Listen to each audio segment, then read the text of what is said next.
राम राम सा नमस्कार आदाब सत श्री अकाल। एक बार फिर से आप सभी का स्वागत है हमारी कक्षा यूट्यूब चैनल पर। और आज हम शुरू करने जा रहे हैं PYQ सीरीज में स्वतंत्र भारत में राजनीति विज्ञान पुस्तक का पाठ नंबर 7 क्षेत्रीय आकांक्षाएं, रीजनल एस्पिरेशन। और इस पाठ में हम पढ़ेंगे पिछले 4 वर्षों के बोर्ड प्रश्नों के बारे में जो इसी पाठ से पूछे गए हैं बोर्ड एग्जाम में। और साथ ही साथ हम यह भी ध्यान देंगे कि 2026 के ब्लूप्रिंट के आधार पर इस पाठ से किस प्रकार के सवाल आएंगे। तो 2026 के ब्लूप्रिंट के अनुसार इस पाठ से टोटल 5 नंबर के प्रश्न पूछे जाने हैं। 2 सवाल आएंगे MCQ मल्टीपल चॉइस क्वेश्चन, और एक सवाल आएगा अति लघुतरात्मक, और एक सवाल आएगा लघुतरात्मक प्रश्न से संबंधित। और इस प्रकार टोटल 5 नंबर के सवाल पूछे जाएंगे इस पाठ से। तो शुरू करते हैं। पहला प्रश्न, 1979 से 1985 के मध्य असम में किस देश के घुसपैठियों के विरुद्ध आंदोलन चले? तो इसका उत्तर हो जाएगा बांग्लादेश। ये आंदोलन आशू नामक संगठन द्वारा शुरू किए गए थे। आशू का पूरा नाम हो जाएगा ऑल असम स्टूडेंट यूनियन। और 6 साल की अस्थिरता के बाद 1985 में राजीव गांधी और आशू नेताओं के बीच असम समझौता होता है, और उसके बाद यहाँ पर असम गण परिषद का गठन होता है और यह चुनावों में भाग लेती हैं, और प्रफुल्ल कुमार महंत नए मुख्यमंत्री बनते हैं। यह आंदोलन मुख्य रूप से बाहरी लोगों, विशेषकर बांग्लादेशी शरणार्थियों के खिलाफ सांस्कृतिक और आर्थिक असुरक्षा के कारण उपजा था। तो ये जो आपको नीचे जानकारी उपलब्ध करवाई गई है, इससे कई सारे प्रश्न बनते हैं, तो इसे भी आपको याद करना है। बढ़ते हैं अगले प्रश्न पर। हर एक प्रश्न के बाद में ऐसी जानकारी दी गई है, इसे आपको ध्यान से पढ़ना है, क्योंकि इससे कई सारे प्रश्न बन सकते हैं। बढ़ते हैं अगले प्रश्न पर। जम्मू और कश्मीर को संविधान के किस अनुच्छेद के अंतर्गत विशेष दर्जा दिया था? तो इसका उत्तर हो जाएगा अनुच्छेद 370। यह अनुच्छेद वर्तमान समय में समाप्त कर दिया गया है। 5 अगस्त 2019 को जम्मू कश्मीर पुनर्गठन अधिनियम आता है और अनुच्छेद 370 के अधिकतर प्रावधान समाप्त हो जाते हैं, और जम्मू कश्मीर राज्य 2 केंद्र शासित प्रदेशों में बंट जाता है, जम्मू कश्मीर और लद्दाख। आज़ादी से पहले की बात करें तो जम्मू कश्मीर एक स्वतंत्र रियासत के रूप में रहना चाहता था, और यहाँ के राजा हरि सिंह भारत के साथ और पाकिस्तान के साथ कहीं भी शामिल नहीं होना चाहते थे। लेकिन अक्टूबर 1947 में पाकिस्तान के कबायली कश्मीर पर हमला कर देते हैं, और उसके बाद में हरि सिंह भारत के साथ विलय पत्र पर हस्ताक्षर करके जम्मू कश्मीर को भारत में शामिल कर देते हैं। अगला प्रश्न, पंजाब एवं हरियाणा राज्यों का गठन कब हुआ? तो यह गठन हुआ था 1966 में पंजाब पुनर्गठन अधिनियम द्वारा, और यह गठन भाषाई आधार पर किया गया था। हिंदी भाषी क्षेत्र को हरियाणा बना दिया गया और पंजाबी भाषी क्षेत्र को पंजाब बना दिया गया, और चंडीगढ़ दोनों राज्यों की संयुक्त राजधानी बना दी गई, और चंडीगढ़ को एक केंद्र शासित प्रदेश के रूप में भी बना दिया गया। अगला प्रश्न, नागालैंड कब पूर्ण राज्य बना? तो नागालैंड 1963 में पूर्ण राज्य बना। और इससे पहले का इतिहास देखिए तो यहाँ पर एक नेता थे अंगमी जापू फिजो। इन्होंने नागा नेशनल काउंसिल का नेतृत्व किया और 1951 में भारत से अलग होने की घोषणा कर दी थी। इन नेता का नाम याद रखना है, अंगमी जापू फिजो, और इन्होंने ही घोषणा की थी कि नागालैंड एक स्वतंत्र देश के रूप में भारत से अलग रहेगा 1951 में। तो प्रश्न बन सकता है अंगमी जापू फिजो किस राज्य से संबंधित हैं? तो ये संबंधित थे नागालैंड से।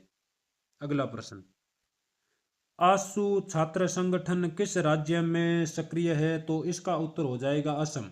आसू का पूरा नाम ही यही है, ऑल असम स्टूडेंट यूनियन, या हिंदी में अखिल असम छात्र संघ। यह असम राज्य में सक्रिय था, और इन्होंने बांग्लादेशी घुसपैठियों के विरुद्ध आंदोलन भी किए थे।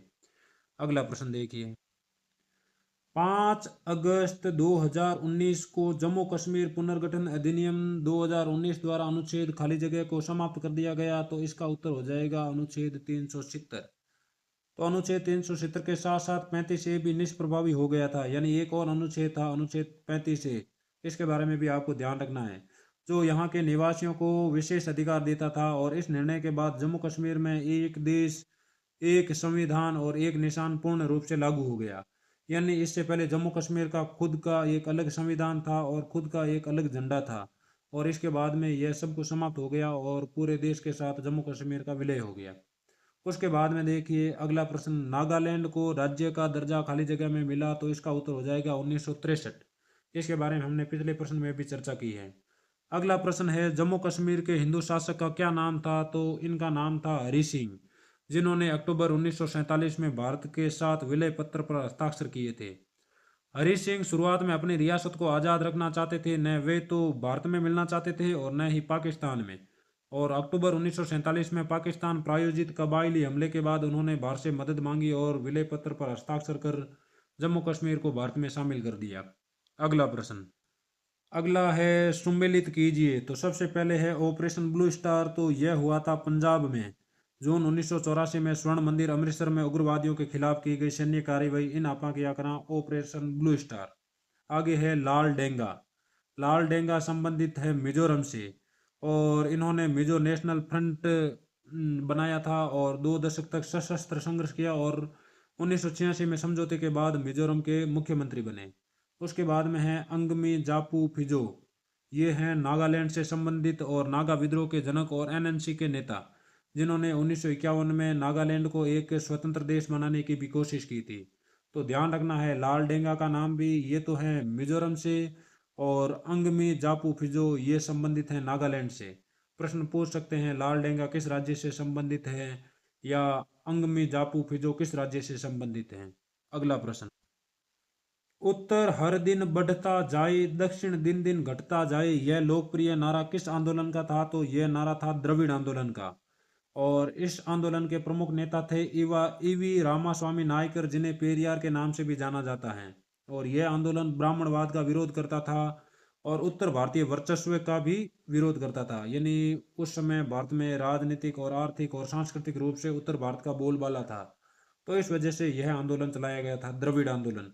और इसकी शुरुआत की गई थी ईवी रामास्वामी नायकर, और जिन्हें हम पेरियार के नाम से भी जानते हैं। तो प्रश्न यहाँ से भी बन सकता है, पेरियार के नाम से किन्हें जाना जाता है या द्रविड़ आंदोलन में कौन सा नारा दिया गया।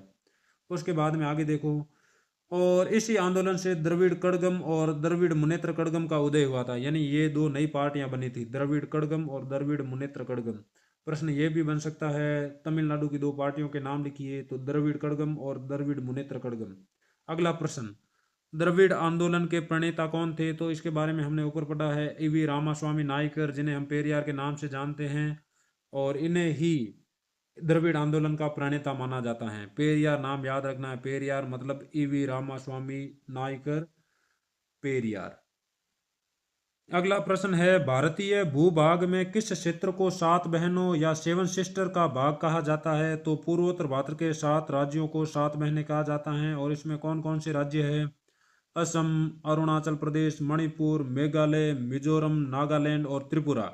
और एक राज्य है सिक्किम, और सिक्किम को कहा जाता है इन 7 राज्यों का भाई। यानी 7 बहनें और इनका एक भाई है सिक्किम। और इस क्षेत्र की सीमाएं चीन, म्यांमार और बांग्लादेश से लगती हैं। यानी ये 7 राज्य और सिक्किम की सीमा लगती हैं चीन, म्यांमार और बांग्लादेश से। और यहाँ पर सांस्कृतिक रूप से बहुत ही सारी विविधता है। यदि आपको इन 7 राज्यों के नाम याद नहीं रहे, 7 बहनों के नाम, तो इसके लिए शॉर्ट ट्रिक है ATM आना मम्मी। ए का मतलब हो जाएगा असम, टी का मतलब हो जाएगा त्रिपुरा, एम का मतलब हो जाएगा मेघालय, और आ का मतलब हो जाएगा अरुणाचल प्रदेश, ना का नागालैंड, और मैं का मणिपुर, और मी का मिजोरम। तो यदि 7 राज्यों के नाम क्रमवाई याद नहीं रहे या इनमें से कोई नाम छूट जाए, तो ये शॉर्ट ट्रिक आपके बहुत काम आने वाली है आगामी एग्जाम में। ATM आना मम्मी। ऑपरेशन ब्लू स्टार कब और किसके द्वारा चलाया गया? तो ऑपरेशन ब्लू स्टार जून 1984 में चलाया गया और भारत सरकार द्वारा चलाया गया। और उस समय भारत की प्रधानमंत्री थी इंदिरा गांधी। इसका उद्देश्य था अमृतसर के स्वर्ण मंदिर से जनरैल सिंह भिंडरावाले और उनके अन्य सशस्त्र उग्रवादियों को बाहर निकालना। यानी जनरल सिंह भिंडरावाले के समर्थन में कई लोग यहाँ पर जमा हो गए थे हथियारों के साथ, और ये भारत से अलग होने की बात कर रहे थे, अलगाववादी बातें कर रहे थे। तो इस समस्या के समाधान के लिए प्रधानमंत्री इंदिरा गांधी ने भारतीय सेना के नेतृत्व में ऑपरेशन ब्लू स्टार की शुरुआत की थी। और इससे सिखों की धार्मिक भावनाएं आहत हुई, और जिसके परिणाम स्वरूप इंदिरा गांधी की भी हत्या हो गई। और यह हत्या हुई थी अक्टूबर 1984 में। अगला प्रश्न, आंसू क्या था? संक्षेप में लिखिए। तो इसके बारे में हमने पढ़ रखा है पहले भी। ऑल असम स्टूडेंट यूनियन, यही है आंसू, और यह एक प्रभावशाली छात्र संगठन था, और जिसने 1979 से 1985 में असम में अवैध घुसपैठियों के विरोध आंदोलन चलाया था। सन ध्यान रखना है 1979 से 1985। और उसके बाद में 1985 में राजीव गांधी और आशू के नेताओं के बीच समझौता होता है और यहाँ पर असम गण परिषद का गठन होता है और इन्हीं के ये एक मुख्यमंत्री बनते हैं जिनका नाम होता है प्रफुल्ल चंद। अगला प्रश्न, आनंदपुर साहिब प्रस्ताव के विवादास्पद होने का क्या कारण था? तो आनंदपुर साहिब प्रस्ताव यह रखा गया था 1973 में और इसमें कुछ बातें कही गई थी, जैसे सिखों के लिए एक स्वायत्त कौम मतलब स्वायत्त देश की आकांक्षा और सिख बोलबाला यानी सिखों के वर्चस्व की मांग की गई थी, जिसे भारत सरकार ने अलगाववाद की दृष्टि से देखा और इसके कारण इसे विवादास्पद माना गया। उसके बाद में अगला प्रश्न देखिए, 1985 में राजीव गांधी लोंगेवाल समझौते के कोई दो बिंदु संक्षेप में लिखिए। तो 1984 में पंजाब में होता है ऑपरेशन ब्लू स्टार और उसके बाद में इंदिरा गांधी की हत्या हो जाती है, तो पंजाब और इसके निकटवर्ती राज्यों में फैल जाती है अशांति, यानी सिखों के खिलाफ कई हिंसात्मक घटनाएं होती हैं। इस अशांति को कम करने के लिए और शांति कायम करने के लिए राजीव गांधी और एक व्यक्ति हरचंद सिंह लोंगेवाल के बीच समझौता होता है। तो इसके हमें कोई दो बिंदुओं के बारे में बताना है। तो पंजाब में शांति बहाली के उद्देश्य से जुलाई 1985 में प्रधानमंत्री राजीव गांधी और अकाली दल के अध्यक्ष हरचंद सिंह लोंगेवाल के बीच एक समझौता होता है जिसे पंजाब समझौता भी कहा जाता है और इसके दो प्रमुख बिंदु निम्नलिखित हैं। पहला तो चंडीगढ़ का हस्तांतरण, यानी समझौते में यह तय किया गया कि चंडीगढ़ जो पंजाब और हरियाणा की संयुक्त राजधानी है पूर्ण रूप से पंजाब को सौंप दी जाएगी और इसके एवज में हरियाणा को अपनी नई राजधानी बनाने के लिए केंद्र सरकार सहायता प्रदान करेगी। और दूसरा बिंदु था नदी जल विवाद का समाधान। पंजाब, हरियाणा और राजस्थान के बीच रावी और व्यास नदियों के पानी के बंटवारे को लेकर एक न्यायाधिकरण का गठन करने पर भी सहमति बनी और पंजाब में उग्रवाद के दौरान प्रभावित लोगों को मुआवजा देने का भी वादा किया गया। तो ये मुख्य बिंदु हो जाएंगे 1985 में हुए पंजाब समझौते या राजीव गांधी लोंगेवाल समझौते के। तो देखो इस पार्ट में दो समझौते मुख्य रूप से हैं। एक समझौता तो है असम समझौता जिसे हम जानते हैं राजीव गांधी आशू नेताओं का समझौता और दूसरा हो जाएगा पंजाब समझौता जिसका दूसरा नाम है राजीव गांधी लोंगेवाल समझौता। तो इन दोनों समझौतों के बारे में आपको ध्यान रखना है। अगला प्रश्न, क्षेत्रवाद को रोकने हेतु कोई दो उपाय बताइए। तो क्षेत्रवाद को रोकने के दो उपाय है संतुलित और समावेशी विकास और दूसरा हो जाएगा लोकतांत्रिक बातचीत और सत्ता में साझेदारी। तो क्षेत्रवाद अक्सर आर्थिक असमानता से पनपता है, जैसे झारखंड या पूर्वोत्तर में विकास की कमी ने असंतोष को जन्म दिया और सरकार को पिछड़े क्षेत्रों में बुनियादी ढांचे, शिक्षा और रोजगार पर विशेष ध्यान देने के लिए वहां के लोगों ने आंदोलन किया और नए राज्य झारखंड का निर्माण हुआ। उसके बाद में लोकतांत्रिक बातचीत और सत्ता में साझेदारी, क्षेत्रीय आकांक्षाओं को दबाने के बजाय उनसे बातचीत करनी चाहिए, यानी जो लोग क्षेत्रीय आकांक्षा की मांग कर रहे हैं उनसे बातचीत करके समाधान करना चाहिए। मिजोरम समझौता इसका एक बेहतरीन उदाहरण है, जो पहले भारत से अलग होने की बात करता था लेकिन भारत सरकार और मिजोरम के लोगों के बीच बातचीत के बाद में आज मिजोरम भारत में शामिल है और शांतिपूर्ण भारत में अपने आप क्षेत्रीय आकांक्षाओं को पूरा कर रहा है। तो राज्यों को अधिक स्वायत्तता देना और स्थानीय लोगों को निर्णय लेने की प्रक्रिया में शामिल करना अलगाववाद को रोकने का सबसे अच्छा तरीका है। तो क्षेत्रवाद और अलगाववाद दोनों को रोकने के तरीके हैं संतुलित और समावेशी विकास, लोकतांत्रिक बातचीत और सत्ता में साझेदारी।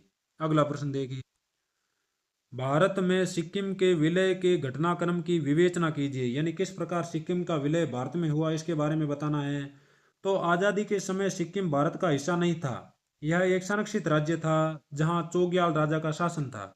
यानी जिस समय भारत का एकीकरण हो रहा था, सरदार वल्लभ भाई पटेल विभिन्न रियासतों को भारत में शामिल कर रहे थे, उस समय सिक्किम भारत का हिस्सा नहीं था, यह एक था संरक्षित राज्य और यहाँ के राजा थे चोग्याल।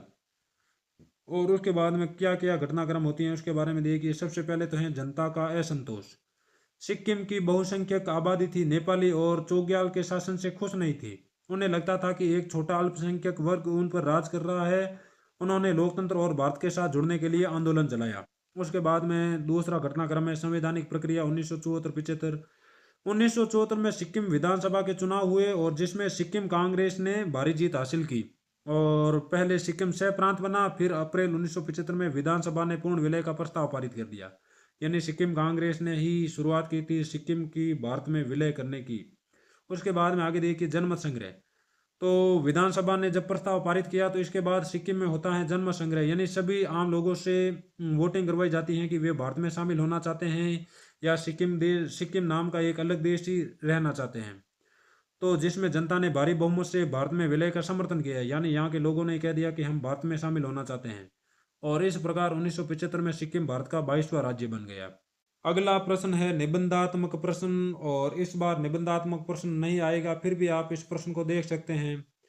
भारत में क्षेत्रीय आकांक्षाएं अलग राज्य बनाने की मांग आर्थिक विकास या अलगाववाद के रूप में प्रकट होती रही हैं। इसके विविध उदाहरणों से क्या सबक सीख सकते हैं? तो पहला सबक है क्षेत्रीय आकांक्षाएं लोकतंत्र का अभिन्न अंग हैं। दूसरा सबक दमन के बजाय हमें हमेशा बातचीत का रास्ता अपनाना चाहिए। तीसरा सबक हो जाएगा हमें लोगों को सत्ता में साझेदारी के लिए आमंत्रित करना चाहिए। चौथा हो जाएगा आर्थिक विकास में संतुलन बनाए रखना चाहिए। इसके साथ ही यह पाठ होता है पूरा। धन्यवाद, मिलते हैं अगले वीडियो में।